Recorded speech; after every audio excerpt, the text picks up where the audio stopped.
Hey. Get cozy with me here. Of course. Hi, everybody.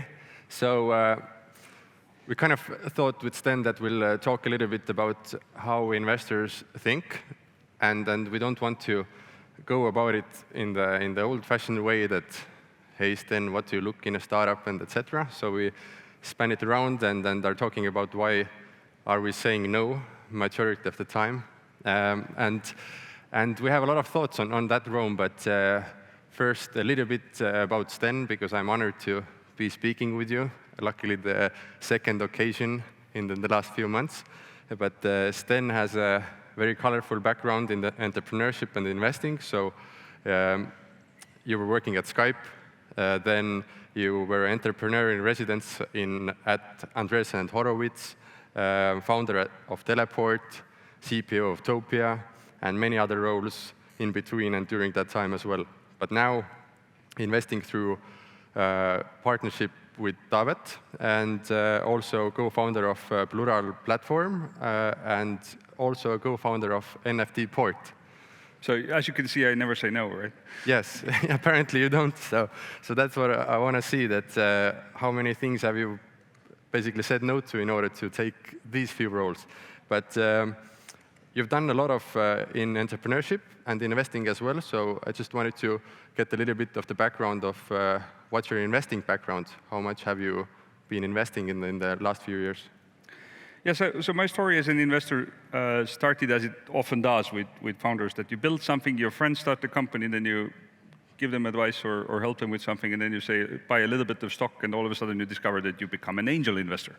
So that happened to me as well, which led to about 40-something companies I invested in over the decade while actually building other companies myself.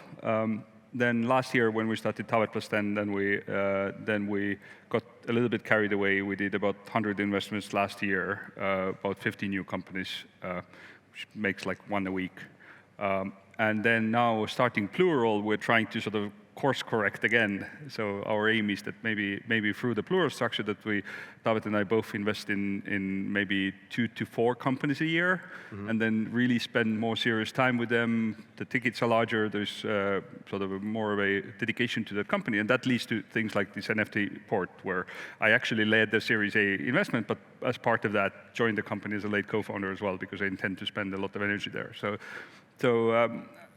it's interesting, like, if you look at the broader market, you see that out there as well.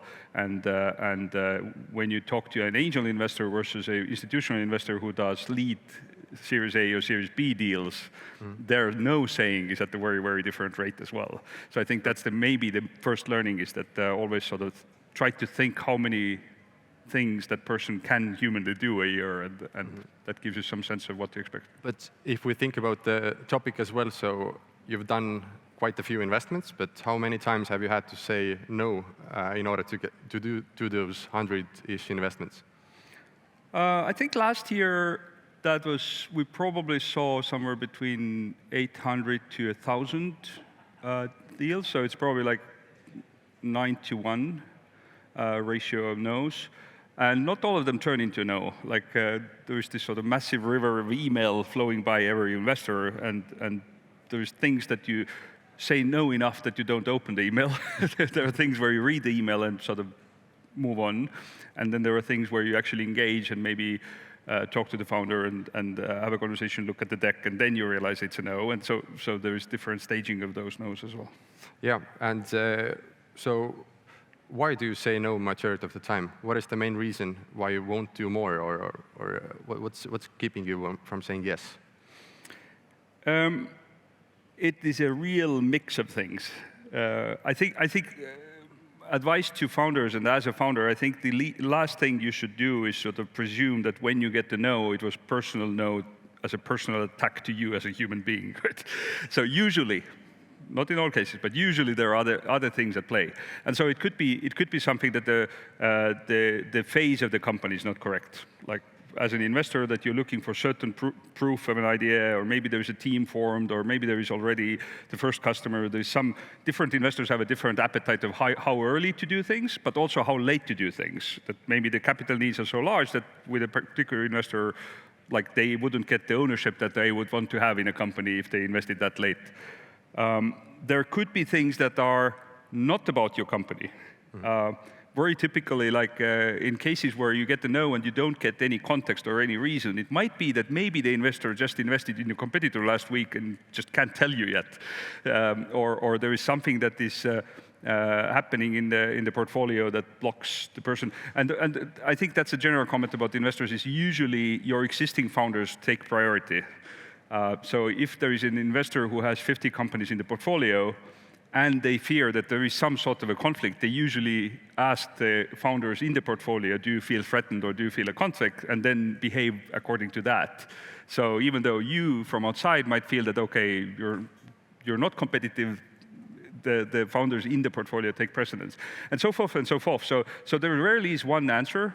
And I think there's very rarely clarity of why that no comes, or like one good reason. Like when we were discussing and preparing for today, then I was thinking the only place where I could vividly remember that the no was very clear was that in the due diligence we found out that the founder had changed the name and on the previous name had a criminal offense.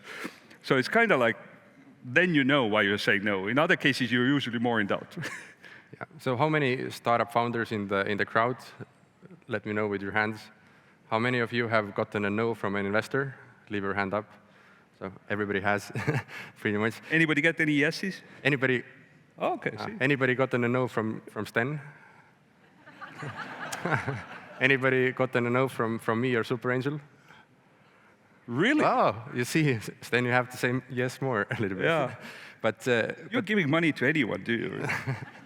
But I just wanted to understand, so it's quite hard, let's say that we say no 90% of time, 99% of the time, and it's quite hard to give a really good no, because if you just say no, you're arrogant. If you don't answer at all, you're arrogant as well. So how to give a really good no, and how to give a really good no at scale to everybody? Yeah, that is a, like venture, life in general and venture specifically is like a long-term game.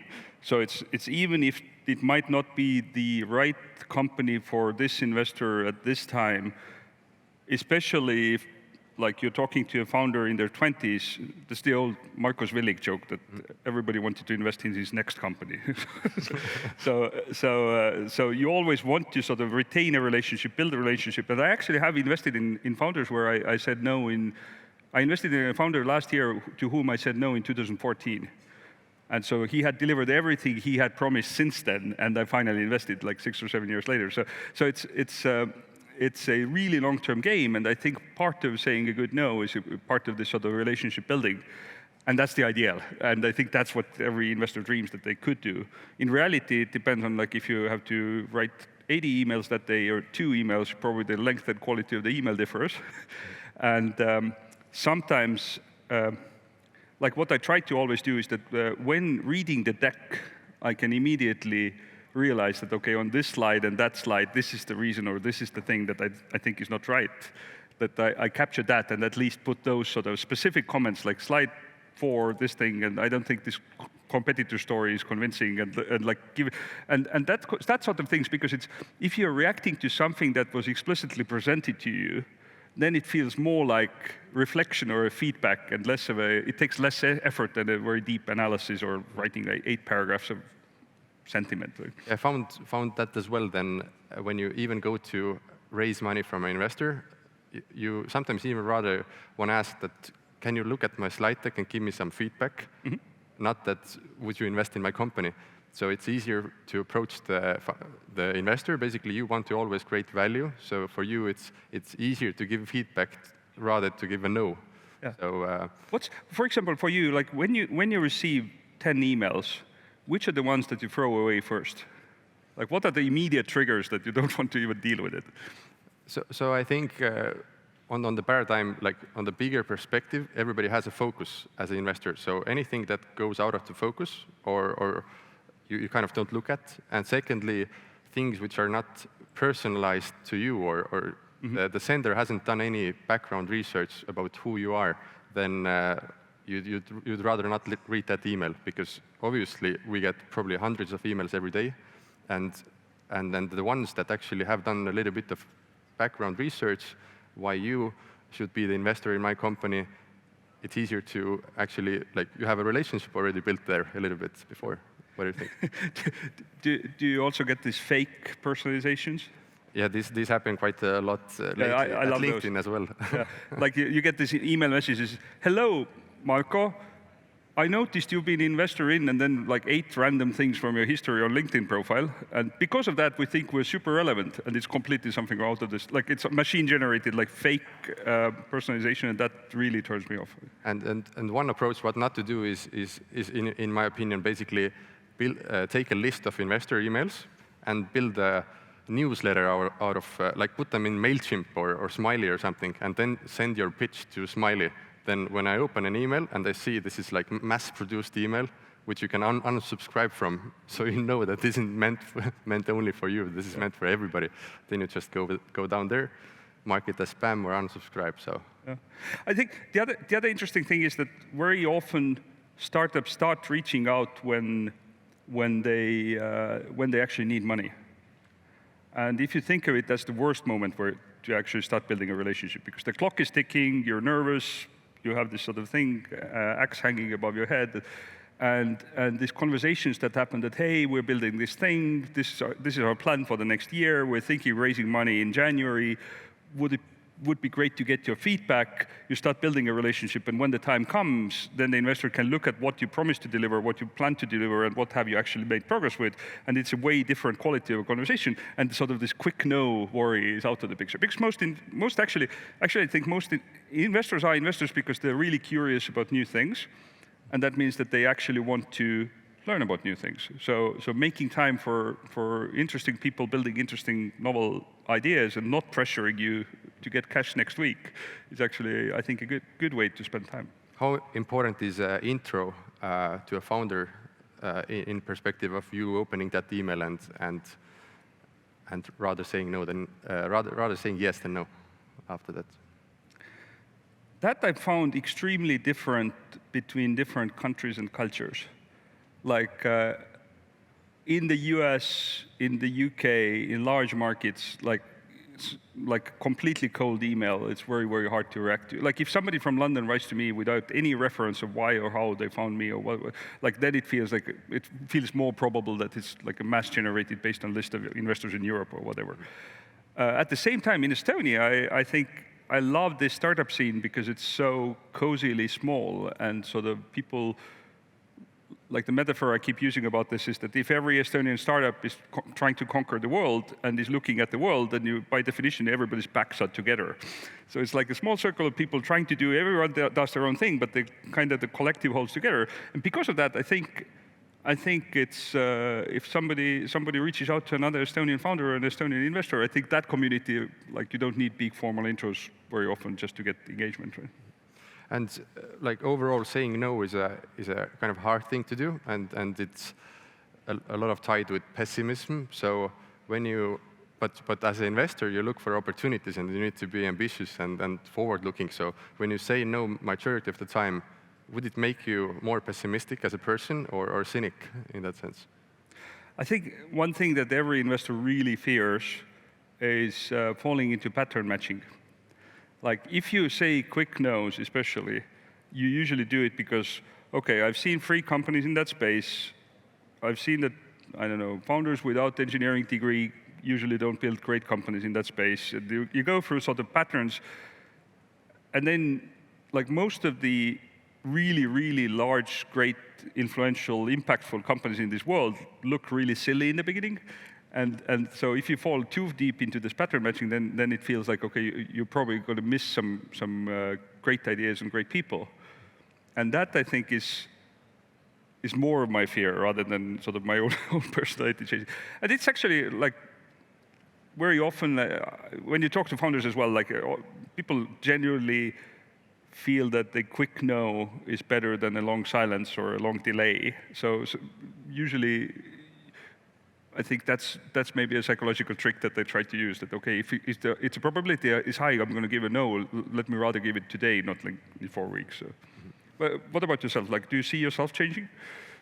Yeah, I think it varies you over time. So, for example, exactly when you looked at 10 companies in the specific sector doing kind of the same thing, and you said no to all of them, you most likely are going to say no to the 11th as well. But you always have to recalibrate yourself somehow in the middle in order to not like basically still be curious because you're still looking for technology which is potentially going to change the world. So you need to be open to talk with people because you can't, I think email won't express as much as a conversation with a person. So email can be one thing that they write, but if you meet the person face to face, you can have a completely different opinion about the person and the company. So you want to be open enough in order to not miss all of those opportunities. Yes. And it's also a massive function of the market. Like if it's a B2B SaaS product for a particular vertical, and you see 10 ones, then it's probable that 1 or 2 of them will win the entire market.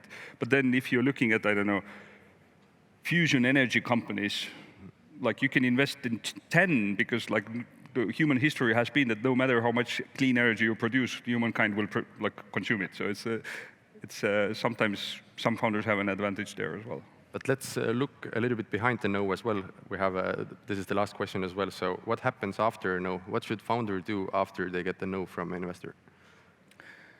One thing I've noticed the founders should not do is to try to start arguing why that is wrong. That's true. It's like sometimes adding a little bit more information is fine, but sort of going into the more aggressive the argument, the worse the outcome long term, I think.